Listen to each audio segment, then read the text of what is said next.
Hello students, welcome to my channel Safa Max. நம்ம important sums 10th standard பார்த்துட்டு இருக்கோம். Exercise 1.1 எடுத்துக்கிட்டீங்க அப்படின்னா அதில் 5th sum இது ஒரு important 5 mark. இது important 5 mark. Give A is equal to 1, 2, 3, B is equal to 2, 3, 5, C equal to 3, 4 and D is equal to 1, 3, 5. Check if A intersection C into B intersection D, A cross B intersection C cross D is true அப்படின்னு சொல்லி கேட்டிருக்காங்க. Solution பார்த்துடலாமா? தமிழில் இந்த கொஷினை பாருங்கள். அதே value கொடுத்துருக்காங்க. A intersection C cross B intersection D, A cross B intersection C cross D என்பது உண்மையா என சரிபார்க்கும் அப்படின்னு சொல்லி கொடுத்துருக்காங்க. சொல்யூஷன் பார்க்கலாமா? ஃபஸ்ட்டு எல்ஹெச்எஸ் எடுத்துக்கோங்க. எல்ஹெச்எஸ்னா A intersection C cross B intersection D. சரிங்களா? ஃபஸ்ட்டு ஏ இன்டர்செக்ஷன் சி கண்டுபிடிக்கணும்.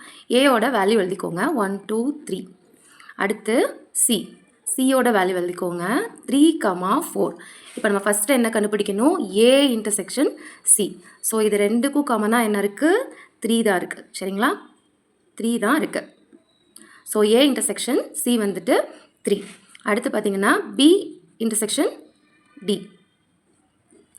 பியோட வேல்யூ எழுதிக்கோங்க. இது equation 1. இப்போ பியோட வேல்யூ எழுதிக்கோங்க. பியோட வேல்யூ என்ன? 2, 3, 5. அடுத்து டியோட வேல்யூ 1, 3, 5. 1, 3, 5. இப்போ பி இன்டர்செக்ஷன் டி கண்டுபிடிக்கணும். ஸோ இது ரெண்டுக்கும் காமனாக என்ன இருக்குன்னா 3, 5. 5 ரெண்டுலேயுமே இருக்குது. ஸோ நம்ம ஒன்ஸ் எழுதிக்கலாம். இது ஈக்குவேஷன் நம்பர் 2. சரிங்களா? இப்போ நம்ம A intersection C cross B intersection D from 1 and 2லேருந்து நம்ம கண்டுபிடிக்கணும். ஃப்ரம் 1 and 2 என்ன கண்டுபிடிக்கணும்? A intersection C into B intersection D. இப்போ பாருங்கள், ஈக்குவேஷன் 1 எடுத்துக்கோங்க. 3, 3, அடுத்து 3, 5. அவ்வளோதான். இதுதான் A intersection C into B intersection D. Second one பாருங்கள். அடுத்து RHS A cross B intersection C cross D. இப்போ ஏ கிராஸ் பி கண்டுபிடிக்கலாமா? ஏ கிராஸ் பி கண்டுபிடிக்கணும். ஃபஸ்ட்டு ஏயோட வேல்யூ எழுதிக்கோங்க. உங்களுக்கு கன்ஃபியூஷன் இல்லாமல் இருக்கிறதுக்காக தான் நான் வேல்யூ திரும்ப திரும்ப எழுத சொல்கிறேன். ஏயோட வேல்யூ 1, 2, 3 இன்ட்டு பி 2, 3, 5. சரிங்களா? இப்போ ஏ கிராஸ் பி கண்டுபிடிக்கலாமா? 1, 2, 1, 3, 1, 5.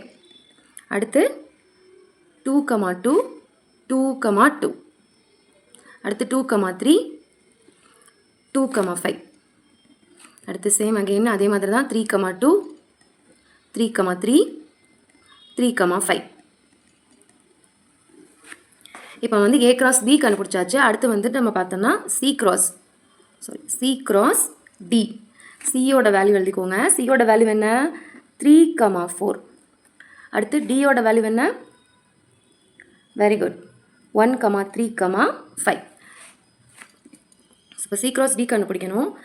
கரெக்டாக கையை வச்சுட்டு எழுதிட்டே வாங்க. 3, 1, 3, 3, 3, 5. அடுத்து 4, 1, 4, 3, 4, 5. சரிங்களா? அவ்வளோதான். நம்ம சி கிராஸ் டி கண்டுபிடிச்சாச்சு. லாஸ்ட்டு நம்ம என்ன கண்டுபிடிக்கணும்? A cross B intersection C cross D. இப்போ இந்த ரெண்டு ஈக்குவேஷன்லேருந்து ரெண்டு காமனாக என்ன இருக்கோ நம்ம அதை தான் எடுத்து எழுதணும். கவனமாக பாருங்கள். ஏ கிராஸ் பியில் என்ன இருக்குது? 1, 2, 1, 3, 1, 5 நம்ம கண்டுபிடிச்சிருக்கோமா? அடுத்து சி கிராஸ் டியில் 3, 1, 3, 3. இதில் ரெண்டுலேயும் காமனாக என்ன இருக்குன்னா 3, 3 இருக்குது. 3, 3 இருக்குது. அடுத்து 3, 5 இருக்குது. 1, 2 இல்லை, 1, 3 இல்லை, 1, 5 இல்லை. நல்லா செக் பண்ணிவிட்டு அதுக்கப்புறம் எழுதுங்க. 2, 2 இல்லை, 2, 3 இல்லை. 3, 3 இருக்குது. 3, 3, அடுத்து 3, 5. இது ரெண்டுமே காமனாக இருக்குது. ஸோ இதான் நமக்கு ஆன்சர். ஃப்ரம் 1 பாருங்கள். ஃபஸ்ட்டு நம்ம என்ன கண்டுபிடிச்சிருக்கோம்? A intersection C into B intersection D is equal to 3, 3, 3, 5. அதே ஆன்சர் தானே நமக்கு இங்கேயும் கிடச்சிருக்கு. 3, 3, 3, 5. So from 1 and 2 it's true. உண்மை அப்படின்னு தமிழில் எழுதிக்கோங்க. சரிபார்க்கப்பட்டது அப்படின்னு சொல்லிட்டு. தேங்க்யூ ஃபார் வாட்சிங்.